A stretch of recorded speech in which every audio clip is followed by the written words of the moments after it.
सर्वांना नमस्कार. महाराष्ट्रातील 246 नगरपालिका आणि 42 नगरपंचायतीसाठी येत्या 2 डिसेंबर रोजी मतदान होणार आहे.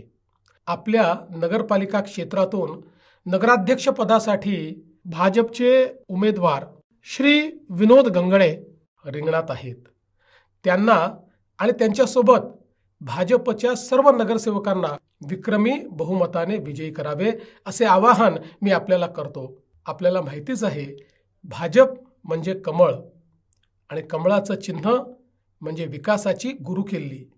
माननीय पंतप्रधान नरेंद्र मोदीजी यांच्या नेतृत्वात भारताने शहर विकासाचे एक मोठे स्वप्न पाहिले आणि त्या दिशेने वाटचाल सुरू केली. अमृतसारख्या अभियानातून आज अनेक शहरांचे चित्र झपाट्याने पलटत आहे. राज्यातील सरकारच्या माध्यमातून सुद्धा पाणीपुरवठा असेल, विविध इमारती असतील, भुयारी गटारी योजना असतील, रस्ते असतील, वेगवेगळ्या प्रकारच्या संधी असतील, या तयार करण्याचं काम आपण करतोय. मोदीजींनी सांगितलं, प्रत्येक शहर हे स्वयंपूर्ण असलं पाहिजे. अन्न, वस्त्र, निवारा, शिक्षण, आरोग्य, रोजगार याच्यासोबतच उत्तम उद्यानं तिथे असली पाहिजेत. चांगल्या प्रकारची वाचनालयं त्या ठिकाणी असली पाहिजेत. चांगले रस्ते त्या ठिकाणी असले पाहिजेत. भुयारी गटार योजना त्या ठिकाणी असली पाहिजे. स्वच्छ पिण्याचं पाणी प्रत्येक घरामध्ये मुबलक मिळालं पाहिजे आणि पर्यावरणाचं संतुलन देखील आपण राखलं पाहिजे.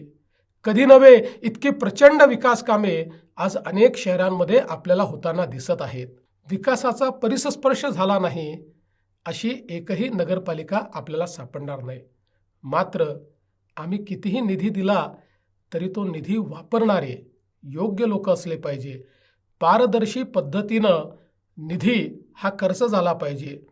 समाजाकरता आणि जनतेकरता आपण ज्या व्यवस्था करतो त्या त्यांच्यापर्यंत पोचल्या पाहिजे आणि म्हणूनच ज्यांच्या हाती आपण नगरपालिका देतो त्यांच्यावर कोणाचा तरी अंकुश असला पाहिजे. मी आपल्याला आश्वस्त करू इच्छितो, नगरपालिकेची सत्ता भाजपाच्या हाती द्या.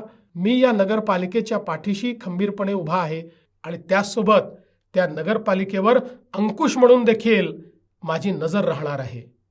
अजून आपल्याला बरीच कामे करायची आहेत. त्यासाठी आपली साथ आम्हाला हवी आहे. विधानसभा निवडणुकीत जे भरभरून यश तुम्ही दिलं तसेच यश या नगरपालिका नगरपंचायत निवडणुकीतही द्यावे आणि विकासाचा हा रथ असाच अखंडित धावत राहावा अशा प्रकारची आपल्याला हात जोडून माझी विनंती आहे. लक्षात ठेवा, 2 डिसेंबरला मोठ्या संख्येने बाहेर पडा, विक्रमी मतदान करा आणि कमळासमोरील बटन दाबायला विसरू नका. जय हिंद, जय महाराष्ट्र.